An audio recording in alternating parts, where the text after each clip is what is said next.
Don't test that stereo. This is the Iron Sharpens Iron Show with your host, Latrice Cook.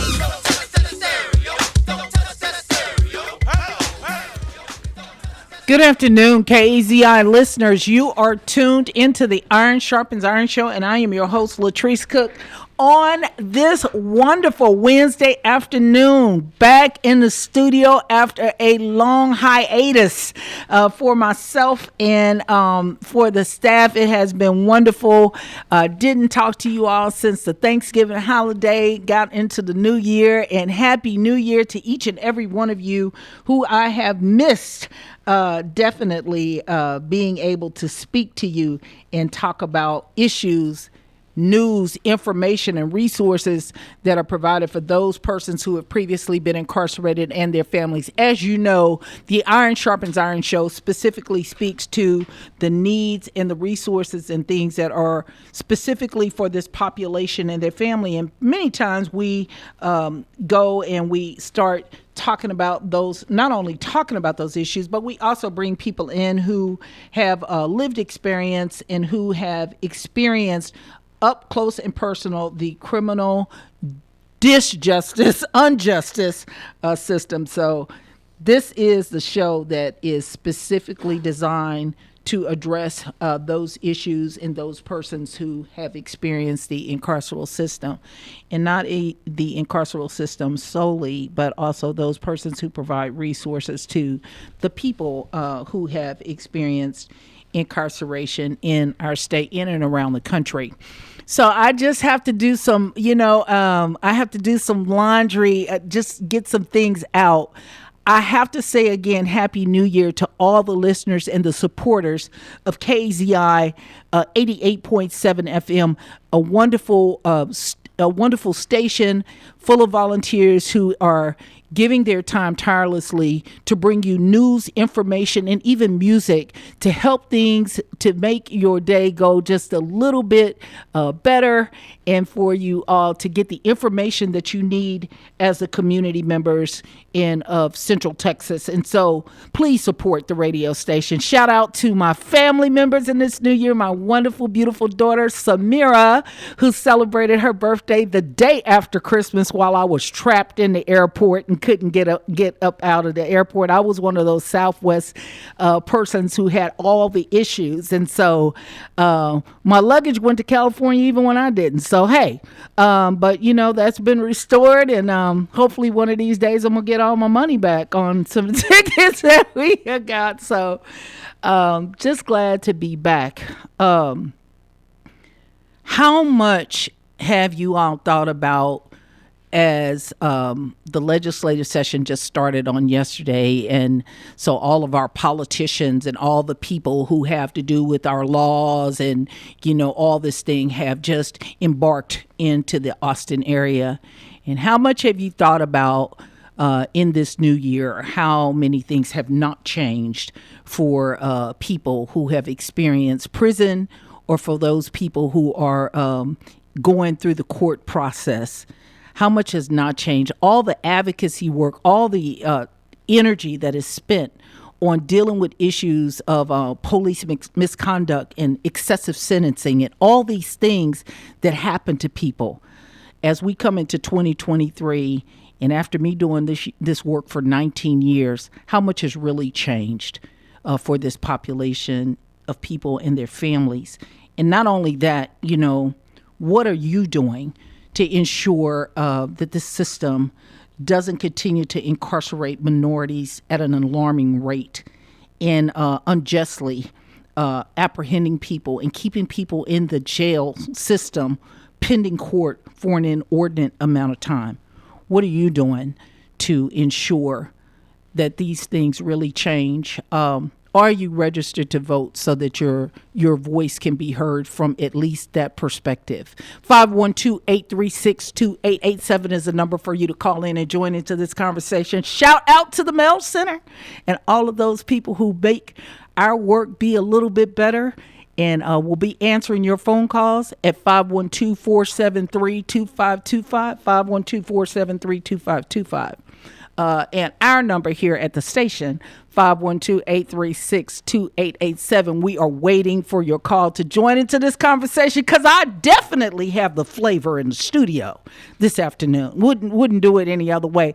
I had this young lady who I had in some time ago, who owes me a white coat. But we're not going to talk about that. We're going to let that coat stay on the Capitol steps as it did 8 years ago. So, we're going to let her make it. And a wonderful young man who's going to really take over the airways this morning. And he is all the way from Houston, Texas, by way of San Marcos. And so happy to have him in. And so we're going to give you some information and let them begin to talk about some of the things that they're here to talk about. And we also want to pay homage right now and just think about and send out our prayers consistently to Joshua Wright of San Marcos, Texas, and his family who experienced losing his life in the hospital in Kyle. And so we're going to kind of let Amy talk a little bit about that, because Amy Kamp is in the house. I'm going to ask her to just swing a mic over closer to her. And good afternoon to Amy Kamp. Welcome back to the Iron Sharpens Iron show. Thank you so much for having us, Latrice. Yes, and of course, there's a young man, 28 years old, and I just kind of want to read a little bit about his circumstance. But before I do that, if you'll just give me a second. Prior to his arrest in 2018, he worked as a physical therapy technician and had his own business in personal training. He has worked as a sales associate for a tailored suit and tie company out of Dallas and managed local artists in the Houston area and was working on a clothing brand. Cyrus Gray, since his arrest in March of 2018, has advocated as much as possible for himself and others in the Hays County Jail and has been able to work alongside Mono Amigo in such advocacy. The Fair Defense Project and Professor Matthew Clare of Stanford University are others that he has been able to work alongside of.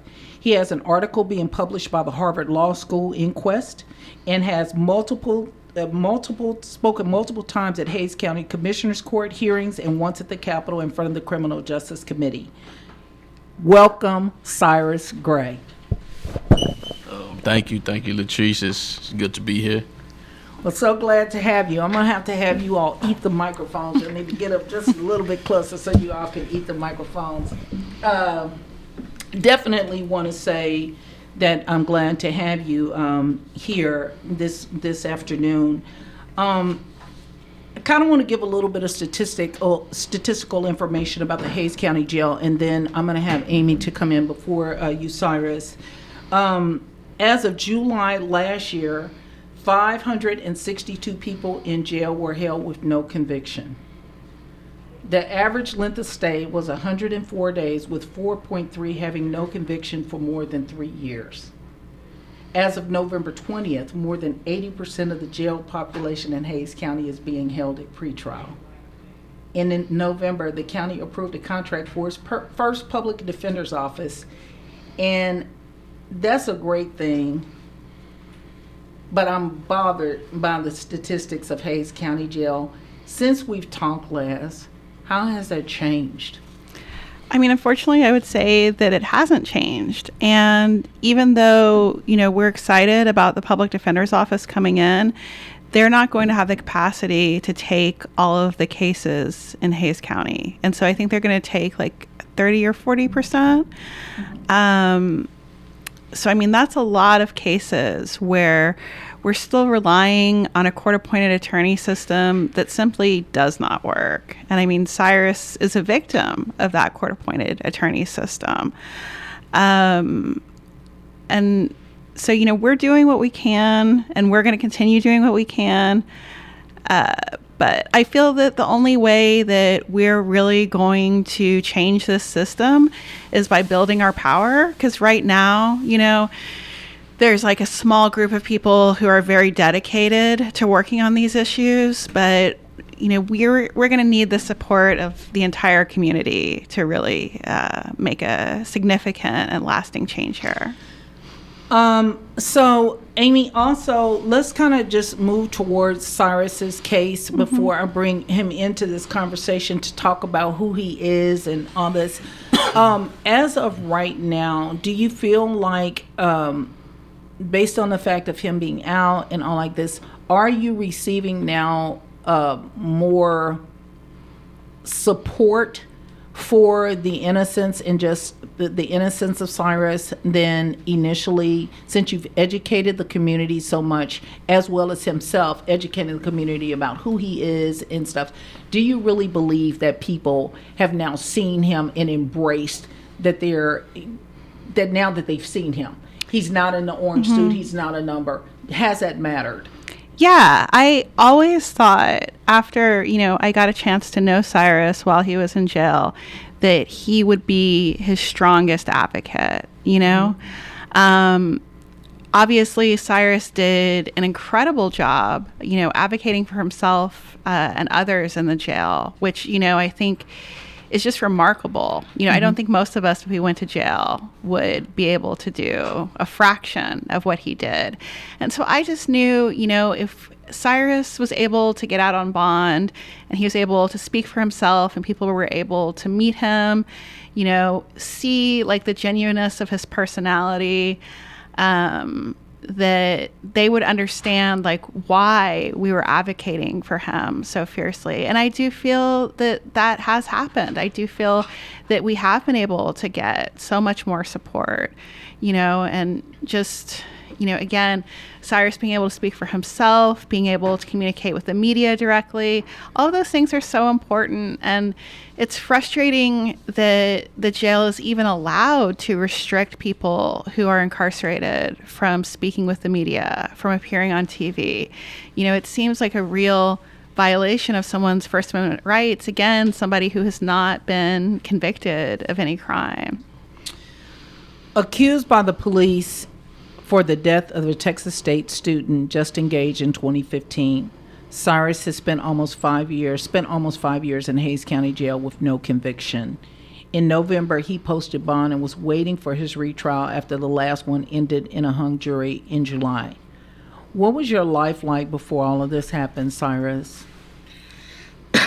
Before the incarceration, it was fairly good for my age.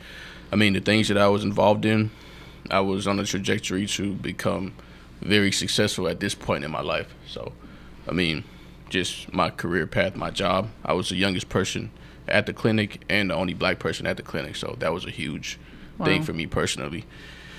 And with my personal endeavors, my personal training business was growing very well. Managing artists was getting very good. I was booking a lot of shows. And just everything that I was doing was working hand in hand to kind of just propel me in being as financially successful as I wanted to be. And I've had the pleasure of actually meeting Cyrus's entire family and his father, who we have had such long conversations about him being he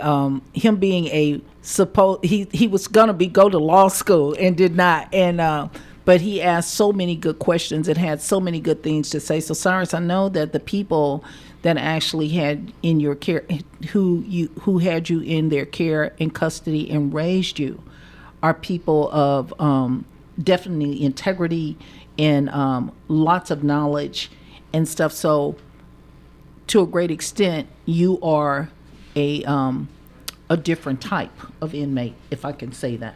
Yes, definitely, most definitely. Because the knowledge and the ability to help others who don't have the academic background, who don't have the same opportunities that were presented to you, also puts you in a situation of being that person that helps others that were in your community. And we're going to come back and talk about that in all the dynamics of this in a few minutes You are tuned into the Iron Sharpens Iron Show. I'm your host, Latrice Cook, in here with Cyrus Gray and Amy Kamp. And we will be right back to you. Join the conversation, 512-836-2887, and we'll be right back to you. Don't touch that dial.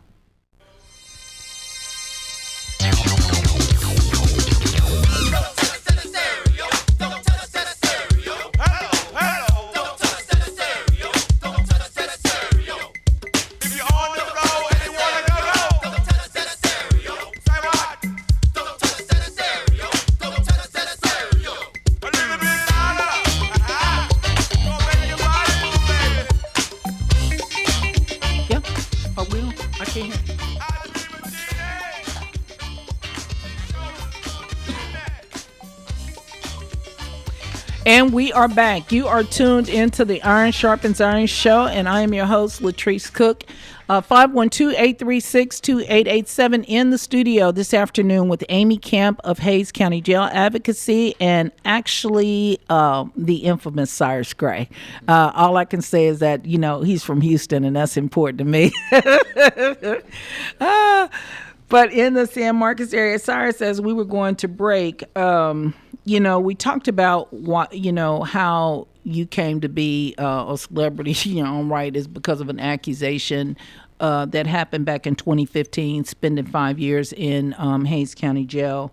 Ask you a little bit about what your life was prior to then, but just right now, what actually was an accusation, and where's your trial sitting at right now? So in 2018, March of 2018, me and my good friend Devontae Emerson, who actually is still incarcerated in Hays right now, we were both arrested for a capital murder charge. We were accused of murdering a Texas State student by the name of Justin Gage. This incident that we were accused of happened in 2015. We were arrested and charged March of 2018, and I myself had been sitting in Hays County Jail with no bond up until November of 2022, and I didn't receive a bond until after going to trial, and I went to trial June of 2022. Same situation for my good friend Devontae Emerson. He had been sitting in Hays County Jail since March of 2018 and is still in Hays County Jail currently today because he hasn't had a trial date yet, and he hasn't been able to go through the process the way I have up to this point. It's only because I've had a trial and much support from Amy Kamp, Mano Amiga, and, you know, friends and family that that I'm able to be out right now and to be as far as I have been. Devontae also has the support of Amy and Mano, but his situation is kind of on a pause until my situation is resolved. So I do want to make sure to mention that Devontae is still in there, and that it's very important that is noted too, because just like me, Devontae is innocent. So, I mean, I think about it every day because I'm out and I know what it's like to be in there, to be in that position, in that situation, being faced with a life sentence, you know, fighting a charge, knowing that you are innocent, feeling helpless, feeling hopeless, you know. So, yeah, definitely want to keep that in y'all's minds and hearts, too. Anytime you hear my name, please think of Devontae Emerson as well, because just as I'm struggling going through it, he is also. So that's crazy because So Devontae cannot, his case can't even be heard until yours is, that is insane. So, I mean, I would like to add that Devontae is very much a victim of the court-appointed attorney system. Yes. You know, I feel like I have to be careful about what I say publicly, but I think any competent attorney could have done a lot for Devontae. You know, and it's just heartbreaking because this is somebody who's a father. You know, at the time that he was arrested, his son was 2. Yes. His son is 6 now. You know, he was in many ways like a father to his younger sisters because, you know, his father went to prison when they were kids. And so this is somebody, you know, who is so loved, who so many people depended on. and there has been no sense of urgency with his trial. Right. And, it's one thing for the prosecutors to decide that, Devontae shouldn't go to trial after Cyrus. But what has his attorney done to advocate for him? Wow. Right now, Devontae, he did finally get bond, but it's at $250,000. That is not something, if you can't afford an attorney, how are you going to afford that bond? Oh, wow. Right. And so, I would encourage anybody who's listening to please follow, Mono Amiga and Hays County Jail Advocates on social media so that y'all can stay informed on how to, help Cyrus and Devontae advocate for themselves. Wow. That's so interesting. We actually, as I hear that, it bothers me that much the more, because you would think that they would grant a bond extremely lower than that, just based on the fact of what happened in Cyrus's case. Right. Cyrus, so the persons that were murdered, do you feel like this happened, that there was such a rush to judgment because a person was white or black, or what is do you feel that plays a part in it? Or? Well, personally, I feel like the case was not handled well, because this victim was a young black student. I feel like the investigation was very poor.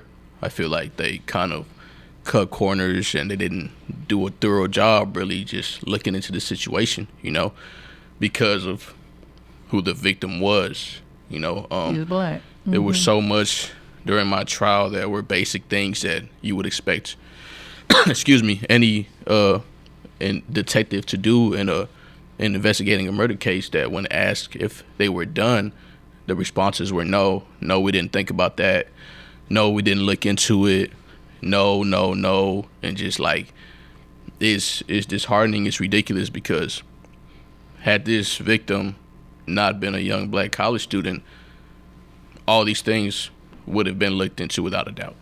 Every avenue would have been explored without a doubt. I believe, personally, my opinion.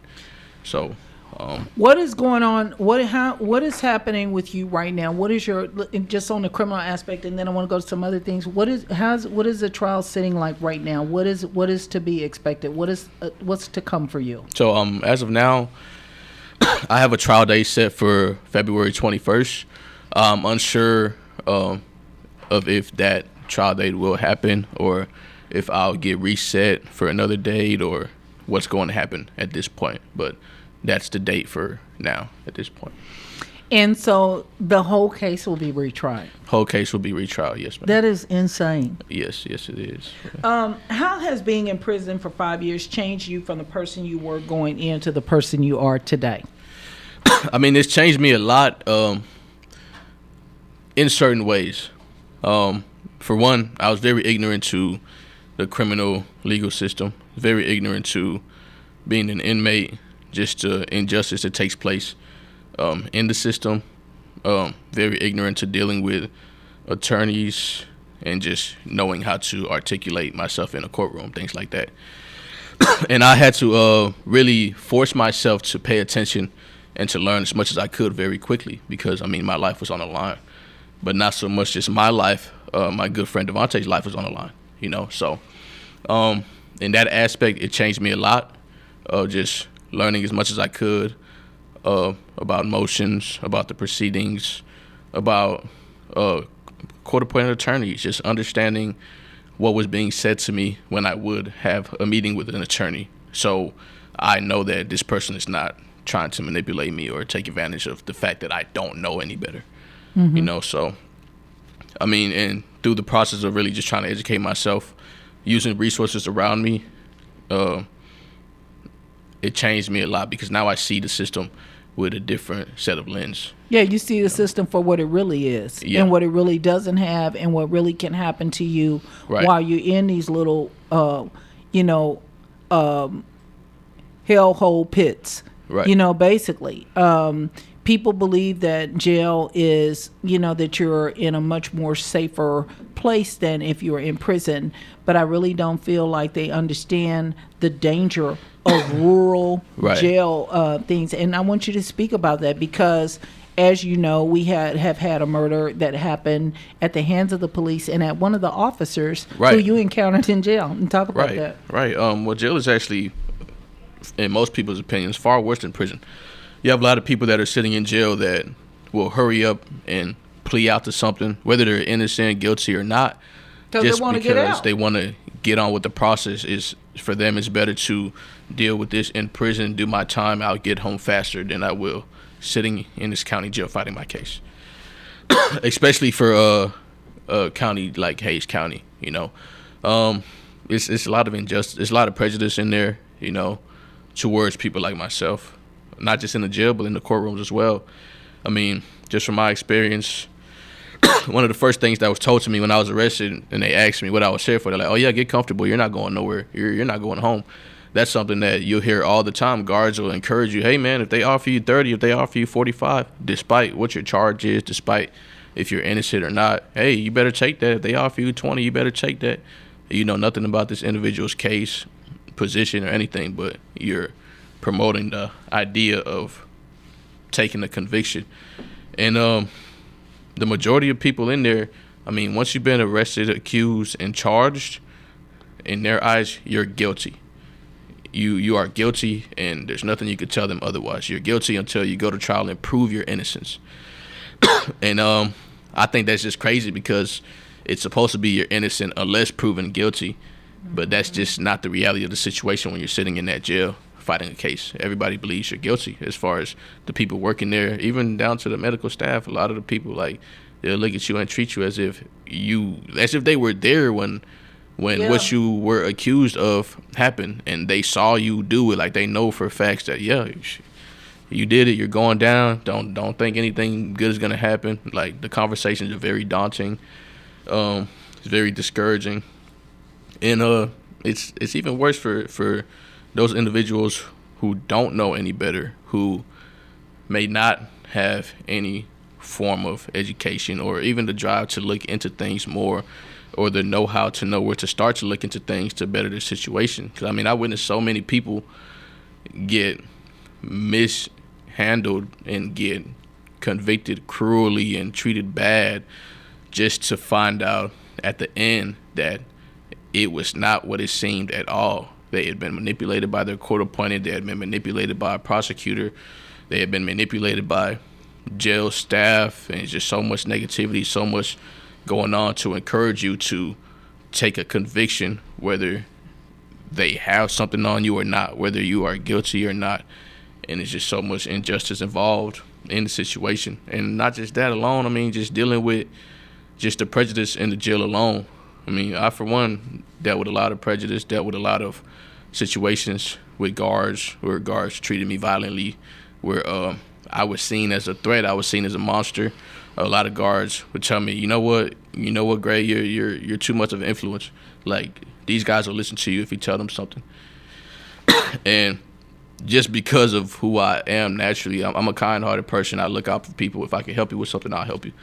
But because of who I naturally am, and because I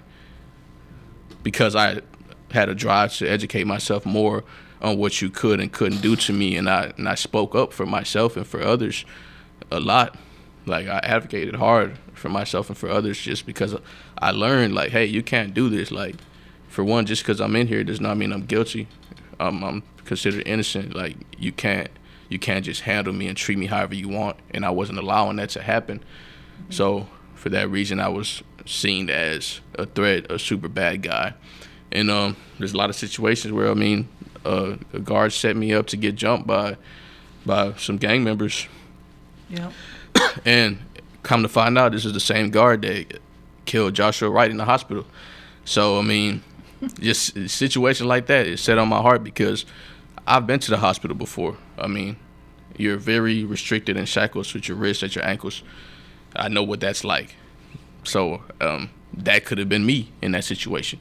This guy could have taken me to the hospital and felt some type of way about anything that I said, and I could have been shot in the back 4, 5, 6 times, while shackled, not being able to go anywhere, not being able to do anything. That could have been me. That could have been my friend Miles Martin. He sat in jail nearly 3 years, went to trial, was found innocent of what he was accused of.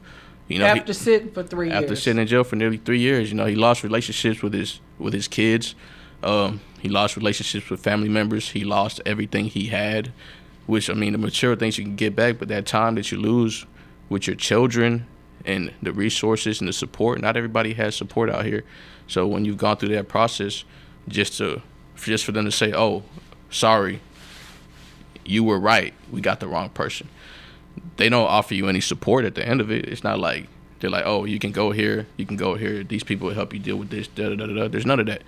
What they do is they give you a court fee. Here, so yeah, now that you've gone through the process and been found innocent, here's a fee. This is what you owe to the court for your trial, for your court-appointed attorney, things like that.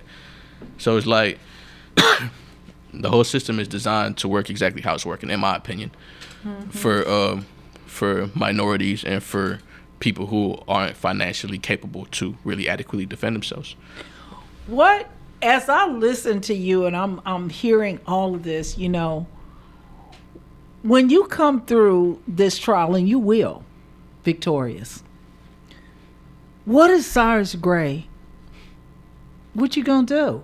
What are you gonna do? I can tell you, as a person that has sat doing this type of work, you age in this work and it's tiring, because you see a system that has been built for decades, right, to do this, right, and they have successfully done this and are to right now today still doing this. Right. The drug game is horrendous. Right. Dope is in the facilities. Right. Mm-hmm. What's Cyrus Gray gonna do? Honestly, everything I can. At this point, before educating myself, I had no know-how. I didn't know where to start. I didn't know how to look for information to help myself, let alone to know what's going on in the system. I had no idea. What I did was, when I would see people come in who have been through it before and had law books or had motions, I'd be like, hey, can I see that? Like, can I read that? What's this? What's that? And I'll copy things and see how I can make it apply to my situation. Now that I know more, and now that I am out and I've been able to do more things, I definitely plan on continuing to advocate for those that are going through the process. Because, I lived it, I experienced it, I understand it thoroughly, and from both perspectives. Because a lot of times when I was in there, people would come talk to me, innocent and guilty people would tell me about their situation, what they're going through, their charge, different things like that. So I understand both perspectives of being innocent and guilty going through the process. But since I've been out, I've spoken at the Commissioner's Court in Hayes County a number of times. I went and spoke at the Capitol, which for me, me and my friend Miles went and spoke at the Capitol to the Criminal Justice Committee. And for us, it was at the moment, it was a very embarrassing, disappointing experience, because we went there, we sat there for hours. Wow. The meeting was about the need for affordable bonds. And everyone else that came to speak about this were speaking against why, people that are in jail should have affordable bonds, which just speaks volumes to the belief that when you are in jail, people believe that you're guilty. Even the people that put these rules and laws into effect, they believe that you're guilty. Because you had people come in here, officers, prosecutors, they're like, yeah, no, these guys shouldn't have a low bond, no, this, that, and the third. Like, none of them should be able to get out. And the reason me and Miles was there, because it was specifically catered for Harris County. And me and Miles both grew up in Houston. So the prosecutor for Harris County came and spoke about how she had 42 people with murder charges, capital murder charges, out on bond currently. And the Senator Whitmire, who is running for mayor of Houston very soon, he said, you have how many people out on bond for murder charges? I wouldn't have one of those animals out on bond. I wouldn't have one of those people out. I saw the hearing. And I'm sitting in this room like, man, that's I'm one of those people. Like, I got the monitor on. Like, we are not a fan favorite. So the reason it was embarrassing and disappointing, though, is because we sat there that whole time and witnessed how these senators treated people that spoke. they were very courteous, whether they wanted to hear what you had to say or not. They were courteous. They were open to it. They let you talk. They may have asked a few questions, but you had your opportunity to say what you had to say. Me and my friend Miles, we were the last two to speak. Senator Whitmire was very dismissive of us. He was very blaming. He pretty much was saying that the reason that Miles sat in jail for so long was because he may have been hanging around with bad people. He asked if he had a juvenile record. He was victim blaming. He treated him like a criminal. I missed the end of that because I didn't. It was it was bad. Wow. He treated him like a criminal and a thug. So I go up there and get the same experience from Senator Whitmire, and I believe in that moment it was very embarrassing for us because it was hard enough to go do that, so to get that kind of treatment after seeing how you treated everyone else, it was very embarrassing. But I want to say something about that.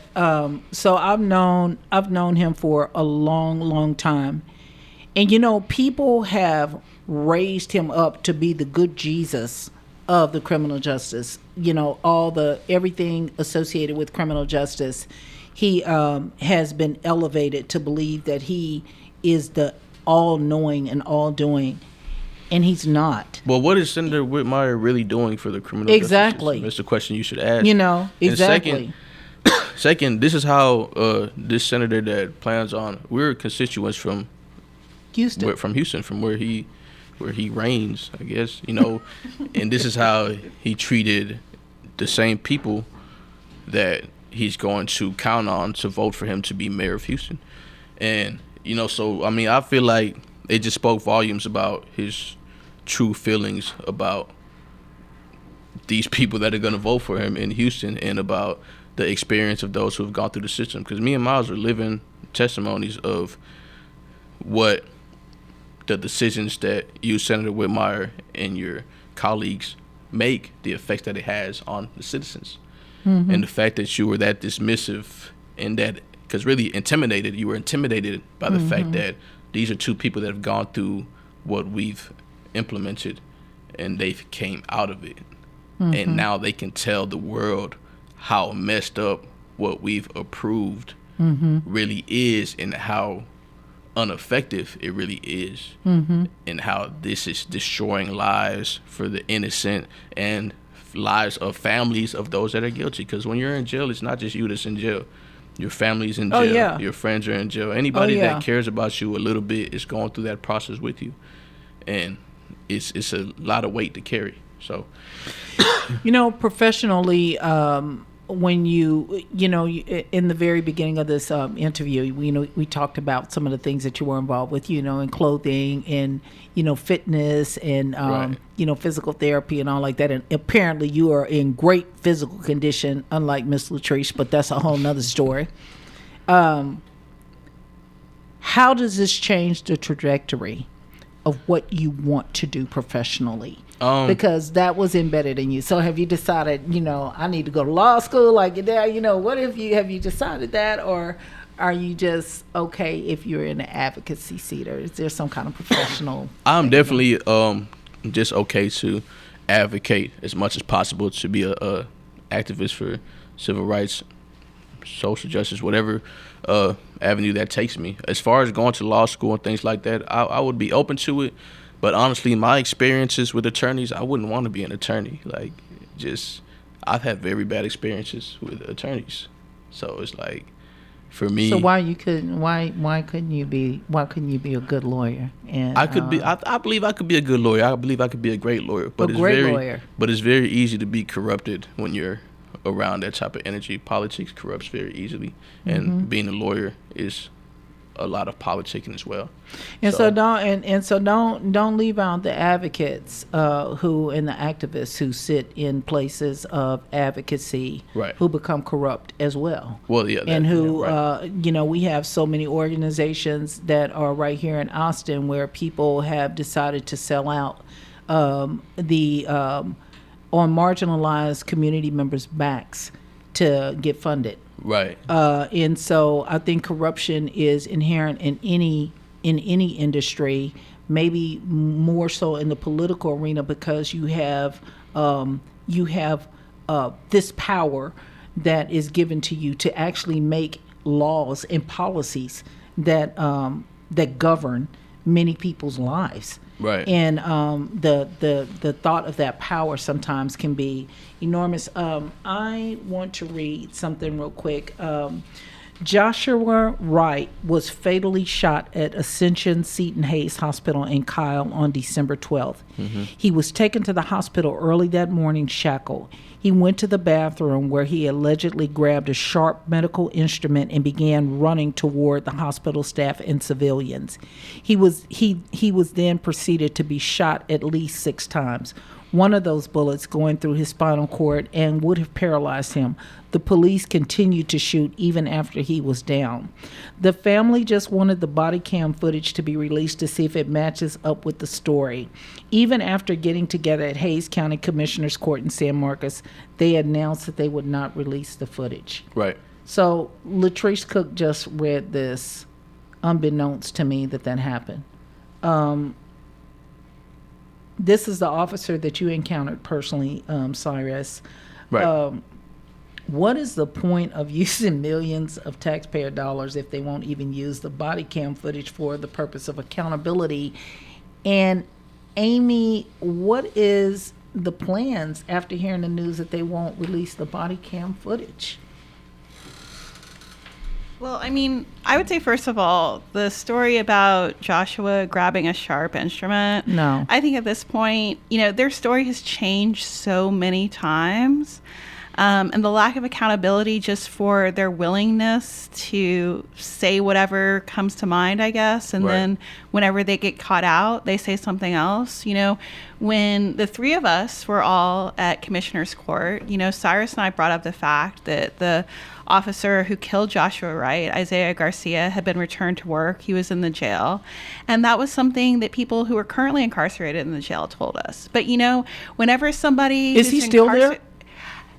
He is. So whenever somebody who's incarcerated in the jail tells you something, it's like, oh, well, they're lying. That's not true. They're just discounted immediately. Yeah. And so we had to get confirmation from the county that he was working in the jail, because otherwise, like, a lot of reporters didn't even want to publish it. They didn't even want to publish me and Cyrus saying it until they got confirmation from the county.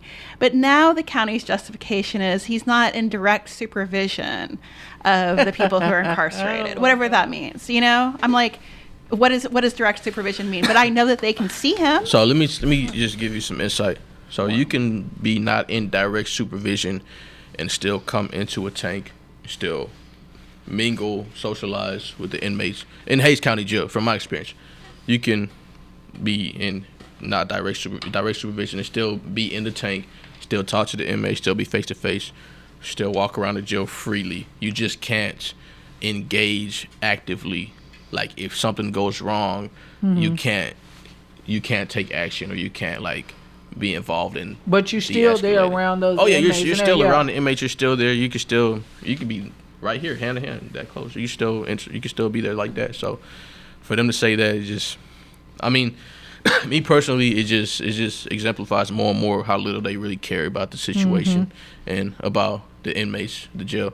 I mean, just think logically. What hospital or emergency room have you ever been in? For anybody that's been to a hospital or an ER, what hospital or emergency room have you ever been in anywhere where they just have sharp medical tools just in the bathroom, just out freely for anybody to just grab and do what you want to do with it? I was thinking, did he rip the? I thought maybe did he rip the where they put the towels to dry your hands. I was because I can't think of anything sharp. The toilet roller. What I thought about that when they said that, but also, Cyrus, in Commissioner's Court, I think you did a good depiction of, being fit with your hands in handcuffs and your feet shackled. Okay, so we took the handcuffs off, but with your feet shackled. And again, with that, I've never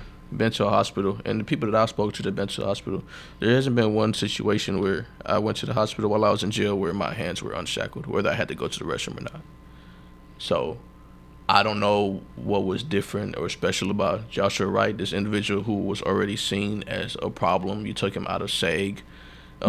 He was allegedly a flight risk. So what was different from him that was so special that you felt like, if he was in fact unshackled at the wrist, that you felt like you had to, despite all these security measures that you should have thought about and took into consideration?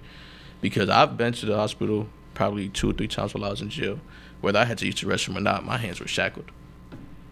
My feet were still shackled. Those shackles are designed to, if you try to run, they get tighter and tighter. As you say, physically fit. I can't run in shackles. I can't. No, and he's 300 pounds He's plus 300 on top. pounds, pants Yeah. falling off his waist. Yeah. And not only that, I thought about after I left Commissioner's Court, the one thing that I wanted to say was, Hays County needs to be financially liable, even for the people who were horrified and had to contend with an officer doing that kind of act. Right. Why would you even employ somebody who didn't even have the discretion or wherewithal to think, this is a waiting room, an area where Right. anybody, grandma's there, your children, everything. Do you know the mental horror that is years later for anybody who would have to witness that? Oh, right, definitely. And for a lot of the staff in the jail, you have 3 types of people that are working in Hays County Jail. The very lowest number are the people who are actually qualified to do the job. The other 2 are those that just need a job, and they're actually very afraid to interact with inmates. They're already afraid, and being in that position of authority, it's not a position where you should be afraid to do your job. You're in control, for one. But fear causes you to act out in ways that are not rational. So these people that are already afraid, they feel like they have to be aggressive and authoritative and treat you like you're crap to show that they're in power. And then you have the third kind who takes these type of jobs, but specifically to feel like they have control for whatever reason in their lives. They've They been don't hit have with that. the lunch pail when they was in school. Yeah, so, they was yeah. called roly-poly or whatever, and they got a job. And that is the majority of these guards that work in Hays County, is the ones that feel the need to feel like they're in control, and the ones that are afraid. Very few of them are actually qualified to do the job. And the ones that are actually qualified, they do their job the right way. Like, they're respectful to you. Like, they don't let you overstep any boundaries. They do their job by the book, but they treat you like a human being. And they have respect from the inmates. Inmate is less likely to act out or to cause an issue if you're on shift, because they have a level of respect for you, to not want to put you, specifically the guard, not even just that they care about themselves and getting in trouble of acting out. No, they have a respect for you to not want to put you in a situation to where now you look bad, or you have to do something in your job description that otherwise you really don't feel like it's right for you to do and you don't want to do. So I want to take the last little bit of time that we have, and I want to reflect on your today. But Right. before we go there, I want to ask Amy, what the body footage? It's not going to be released. What did you all think? What does that mean? I mean, personally, I'm frustrated that they're not releasing the body cam footage. Why did they say? Because, they're saying they can't release it while there's an active investigation. But I mean, I think, we're not stupid. Like, if you're not releasing the footage, there's a reason. And the family has asked for the footage, and this is a grieving family. We need to respect their wishes. We need to support them. But for me, the things that are most important is, one, that officer has no business being in the jail. Right. And, Cyrus, when the retaliation occurred, when Garcia put him in that tank with the people who were going to jump him, Cyrus wrote a complaint. This has been known about. And after Cyrus got out of jail, we, talked more to the county about these issues. They know that we know that guards are not doing their jobs, that guards are violent toward the people in their care, and they have done nothing about it. They pass the buck. They say, well, that's the sheriff. The sheriff is an elected official, and that is not acceptable. So one, we need to have a real grievance process where if a guard isn't doing his job, if he's, being racist, if he's retaliating, if he's violent, there needs to be a real complaint process, a real investigation, and real accountability. There's video in the jail. Like, you can't say that you don't know this is happening. If you don't know it's happening, it's because you're choosing not to pay attention. Mm-hmm. So, that's another issue. I don't think, like, Sheriff Cutler has shown time and time again that he's not qualified to do this job, and we're scared for the people who are still alive in the jail. We want justice for Joshua. Mm-hmm. I just want to say there will be a protest on January 22nd at 2 p.m. at the sheriff's office. And so we'll be posting that on our social media, and we're working with Joshua's family on that. Right. But yeah, it's time for that guard to go, and it's time for there to be accountability for the people who were in charge of managing the jail, because they're not doing the job. Wow. Cyrus filed a complaint, so the complaint is on file and actually something that can be utilized to prove that there had been written documentation against this very officer that shot and killed Joshua Wright. Shout out to Devontae in his situation, his family, and we need to rally some support for that. We really need to rally more support for that. And the fact that he is waiting seems that much more horrendous, right. And being subject to even more bad treatment because of the advocacy that you're doing, right, publicly. Mm-hmm. It really puts him at risk. Yeah, definitely. But you can't stop that process because what you're doing, Cyrus, is so needed. Right. And it's so few people that live to tell or have the bandwidth in their agility, right, to be able to be on air or anywhere to the places to speak about the injustices that are happening and giving people time to really do something about it. So thank you, Cyrus, for being that person. Right. Because this can't be easy even for you to have to constantly relive. Oh, no, definitely not. To be honest with you, like, I'm afraid, honestly, because I still have a trial coming up, so it's like I've seen the lengths that a prosecutor, the lengths that a court appointed, the lengths that the system is willing to go to have their way. So me speaking out, me doing the advocating that I've been doing, I'm definitely afraid just for my situation and for Devontae's situation, because I don't know what's going to happen. I don't know what's going to happen if I go to another trial. I don't. So, definitely. But I do encourage anybody listening or interested to please support, look into the situation, look into our case and just the Hays County situation in general. Come out to the 22nd for the protest for Joshua Wright.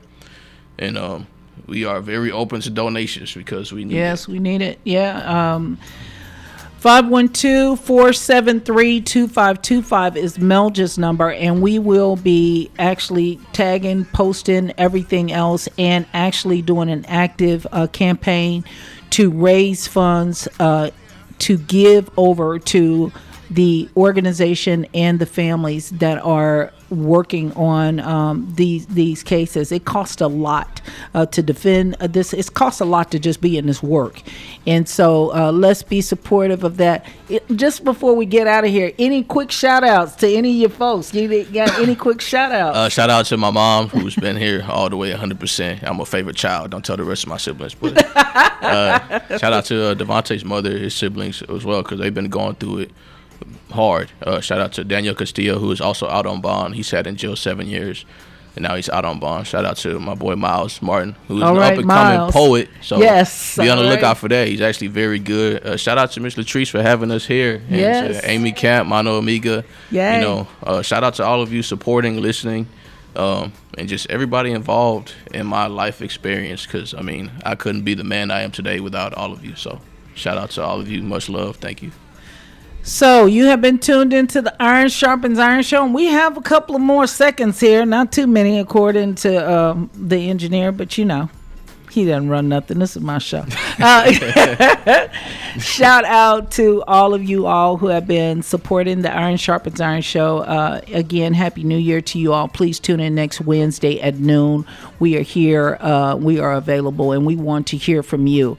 Thank you to those people who contact us after the show and ask us 5 million questions about things. So I will have all of Cyrus's information for those who want to bring him in Amy Kamp of the Hayes County Jail Advocacy Program. I will have her information at the office. So if you need that, please feel free to call us. It's Slice. Slice is coming in, and you know he's gonna probably be doing What Is It around 2:00. So you want to tune in for that. We appreciate you so much. To all those persons who continue to support our show, thank you for your listenership and all the things that you do to help make us better. And this Iron Sharpens Iron Show, and we're out of here. And as you know, your success is important to us. Thanks for listening.